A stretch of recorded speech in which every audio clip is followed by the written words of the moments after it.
Сахна сыртында қатысушылар дайындығын пысықтау үстінде. Өз өнерлерінің үмітін арқалап келген 20 сайыскер 2 күн аралығында бақтарын сынайды.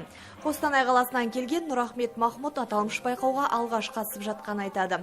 Бірнеше республикалық жарыстардың жеңімпазы бұл жолы кең диапазонды шетелдің әнін орындап көпшілікті өнермен тәнті етті. Міне бірінші тур бітті. Континенті әнін айттым орысша. Барлық жақсы деп ойлаймын. Енді ертең күннен үміт күтеміз. Барлық қатысушыларға сәттілік тілеймін.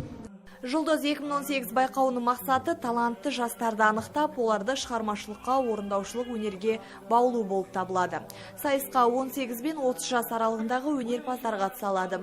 Жас таланттардың басын қосқан бұл дода Қазақстандағы ең үздік конкурстардың бірі дейді Қазылар алқасының мүшесі, белгілі әнші Сәкен Майғазиев.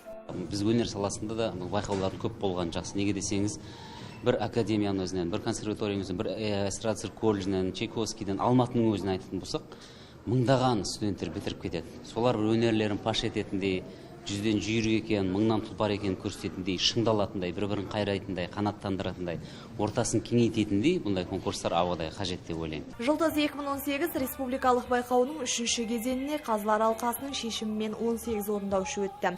Ал байрақты бәсекенің жеңімпаздары ақтық мәреде анықталатын болады.